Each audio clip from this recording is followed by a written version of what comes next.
Off the top of the show, we showed you the thousands of people who are being processed right now as we speak at the border at Eagle Pass. And as a San Antonian, a lot of us are wondering, will we see that number of people coming through our city? Joining us today on our KSAT Q&A, Mayor Ron Nirenberg. Mayor, thank you for your time. You see the numbers that are down there and the influx that we're seeing. Is the city preparing in any way at the Migrant Resource Center or in other ways to accommodate the influx of migrants that we're seeing?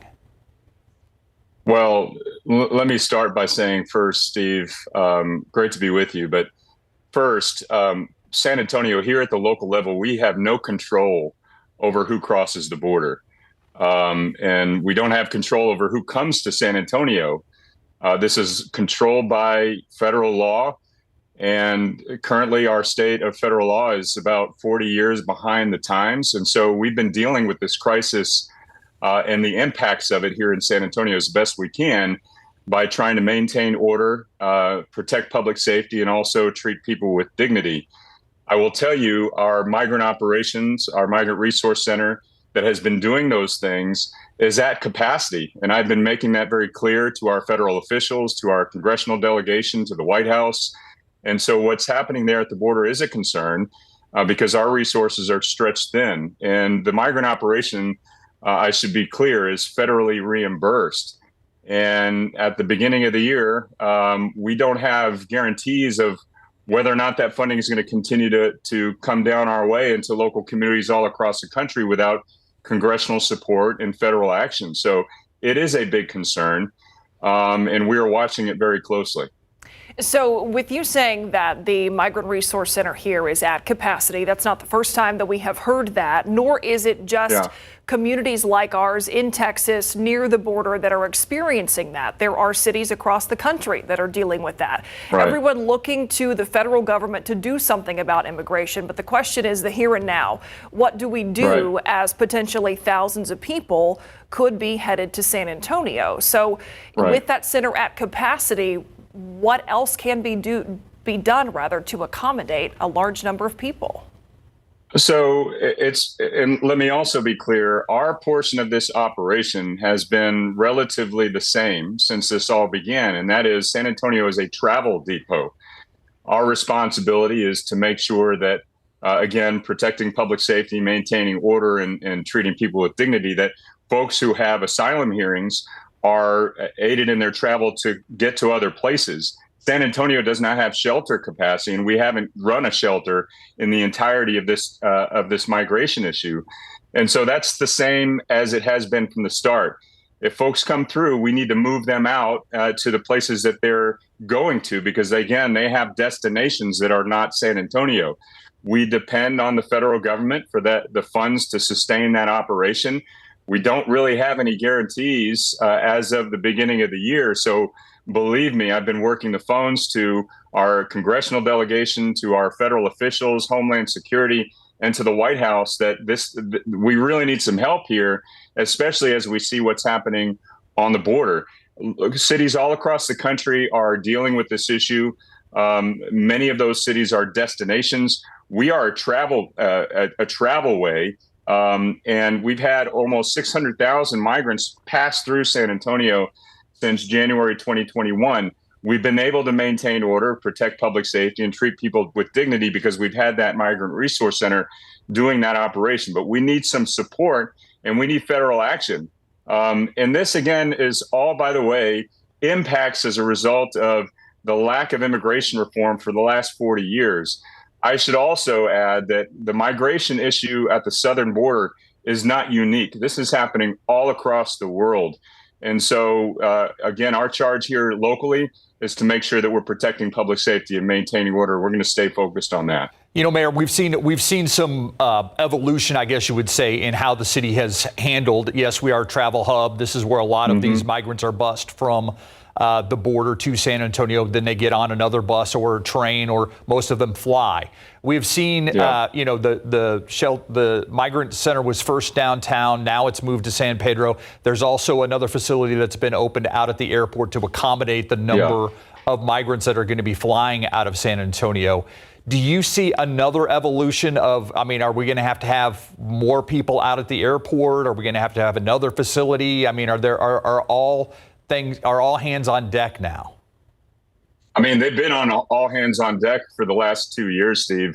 And the reason why we have that airport transport center is there's only one way to get a plane in San Antonio, and that is at the airport. So if anything slows down, we don't want to have people congregating, sleeping in the terminals, et cetera, in this situation. So we have that transfer center. So for folks who are waiting for their airplanes and have their tickets in hand, we have a place for them to wait while their aircraft is en route and they're waiting for their flight. So the answer to your question is we've been at capacity. We've been all hands on deck for the last 2 years. I think we've done things quite well in terms of maintaining order and protecting public safety. But every city has its limits, and we do too.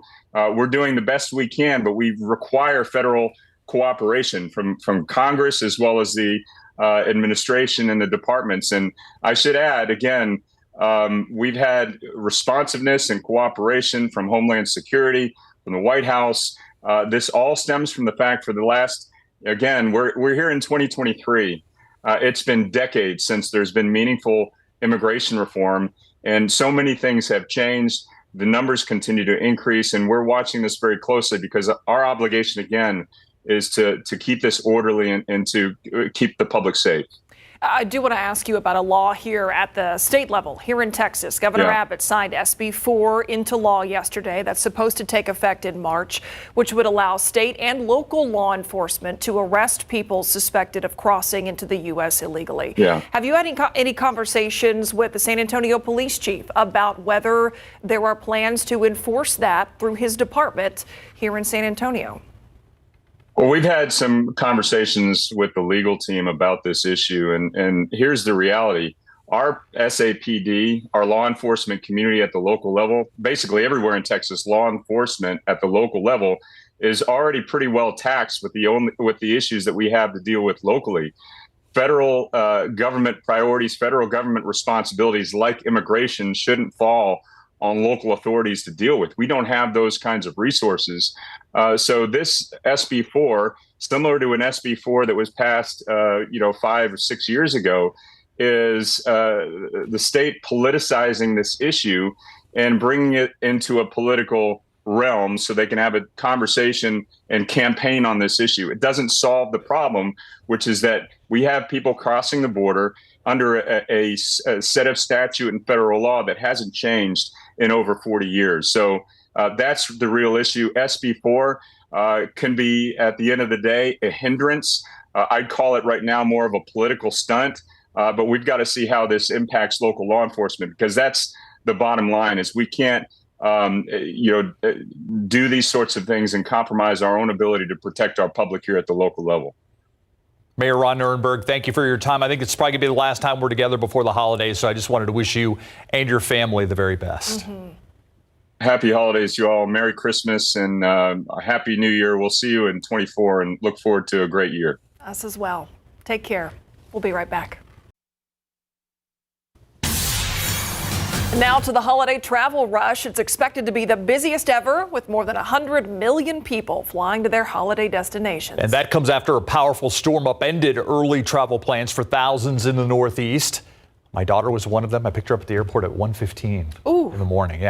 With the West Coast now bracing for 2 storm systems ahead of Christmas, ABC's Morgan Norwood has more on how officials are preparing. With more than 131 million Americans set to take off during the holiday travel rush, officials pleading with passengers to be patient. We have already screened a record number of passengers across the nation this year, and this Christmas end-of-year holiday season is looking to be the busiest we've had in a very, very long time, if not the busiest ever. From coast to coast, TSA says they'll screen close to 2.5 million passengers per day. We will be fully staffed for the holiday, and we have high confidence that we'll be able to handle this volume. It comes as the pre-holiday travel crush got off to a rocky start after a powerful and deadly storm lashed the Northeast with heavy rain, flooding, and for parts of the Midwest, lake effect snow. actually got delayed yesterday and missed my connection flight due to weather. It snowed in Cincinnati. And while that storm has since moved out, another system is threatening holiday travel down the road. The West Coast bracing for a 1-2 punch of heavy rain. Transportation Secretary Pete Buttigieg says his department is working closely with airlines to prepare. We get down-to-the-minute weather predictions from National Weather Service meteorologists and use those to inform exact arrival and departure routes across the busiest parts of the U.S. airspace. And Expedia says today is the best day to fly. It's also the cheapest. The busiest travel day is this Thursday. Morgan Norwood, ABC News, New York.